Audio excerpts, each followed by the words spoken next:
Hello everyone, welcome to D2B TV. I'm just going to read out an announcement made by FSG on the details of our new stand, and it's really exciting. Obviously we're different to every other group on Facebook basically, whereas they just reshare, and it's just like literally just like scrolling down the same, doesn't matter what group you go on, it's just like scrolling down the same sort of things. They're all similar. We're different. We like to put a little bit of a personal touch to it, i.e. myself explaining it and reading it out. Hello from the Weatherspoons. Hello Tom, I hope you're enjoying the Weatherspoons. So anyway, I'm just going to read out some stuff about the new stand that's just been released. So here we are. The headline is FSG 60 million hope for Anfield revealed as Liverpool release details of the next expansion plan.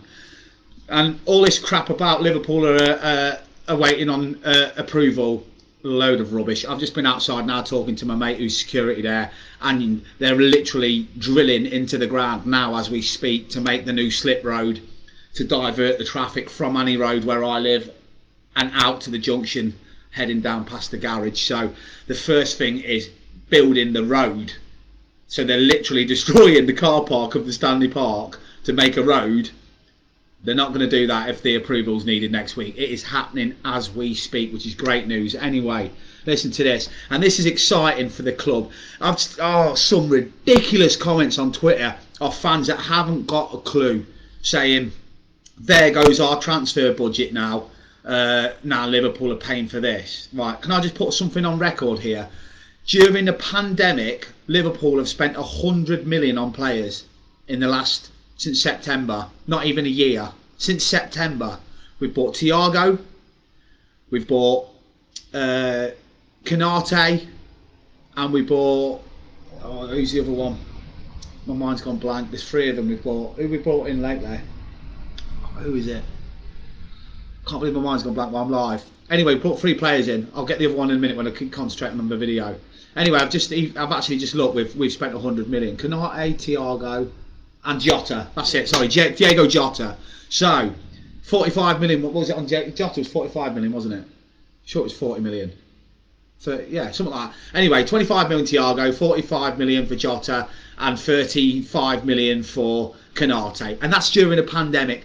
And let's not forget we spent 60 million on the new training ground as well. So this nonsense that FSG don't spend money needs to go away, because they do. We're a football club, we run as a business, and we are not Man City. So them fans that are just slating us on Twitter need to go and support Man City, where they can just like build a reserve stadium that holds 10,000 and then spend 1.1 billion to not win a European Cup.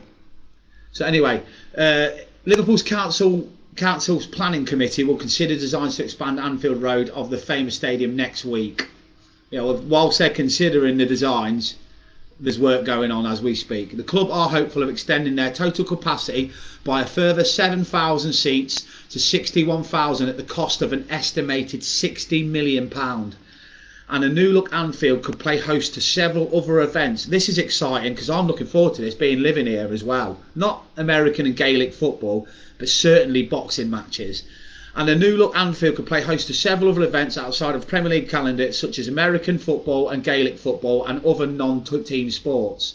It raises the potential prospect of Anfield becoming a venue for NFL fixture or major boxing showdowns at some stage during the summer. Can you imagine watching Tyson Fury against like Joshua here at Anfield? It'd be amazing.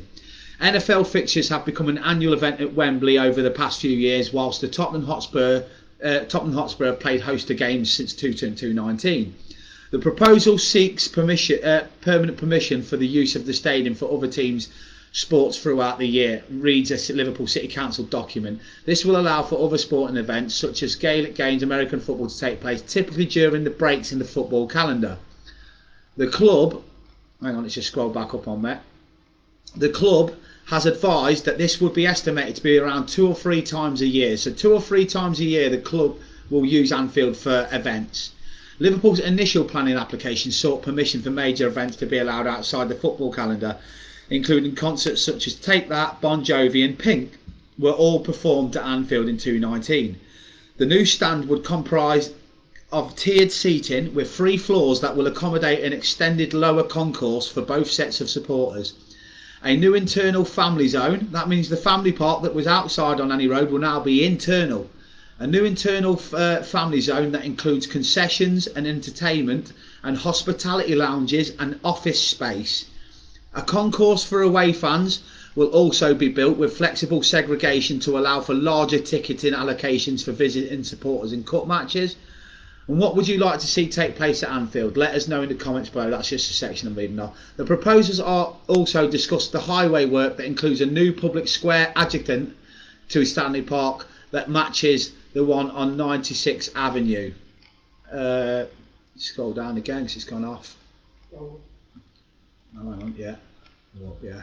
On 96th Avenue currently does. There will be new semi-mature trees that will be planted to enhance the surrounding area and place the ones as a result of building developments, while a rerouting of Anfield Road will be integrated to reduce speed and establish a pedestrian priority system, which is what they're building now.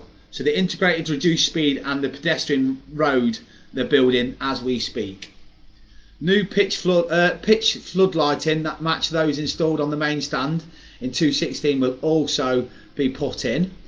On the construction phase, the council documents state 2 close season periods will be required to complete the work, with a late summer and early autumn commencing, enabling a 22 to 23 month construction period. So it's going to take 23 months to build this stadium, the stand. The earliest estimation for target completion is the summer of 2023. The project is the latest from club owners Fenway Sports Group, as they aim to continue building on the existing infrastructure inside the club. Back in 2016, Liverpool took Anfield's capacity to 54,000 when they opened the main stand at a cost of around 114 million. Not bad for owners that don't spend money. Last November, the brand new AXA Training Centre opened its doors to Jurgen Klopp's... Stupid mouse keeps scrolling back up, which is getting really annoying. AXA Training Centre opened to Jurgen Klopp's team as the Reds moved away from their iconic Melwood base to this £50 million facility in Kirkby. 114 million on the main stand, 50 million on Kirkby, 60 million on the away stand, and that's just on. That doesn't count the contracts that they're adding 5 years to all the time at the cost of 20-30 million a contract. So I've never ever argued with Fenway Sports when it comes to anything but prices of tickets, prices of clothing, and what they did in the Super League. That's it. The rest of it is just them trying to make, and they're successful in making Liverpool a powerhouse in football. So it says here, the complex building programme for Anfield Road is an 18-month process and needs 2 clear summer closed season windows in order to be successful. This is why we are pausing on the project for at least 12 months, so the earliest we could complete the programme is summer 2023 rather than summer 2022 as originally planned. Given the planning application is no longer time critical, it is our intention to submit our planning application at some stage during the next 12 months. But obviously they know they're going to get the planning accepted, or they won't be.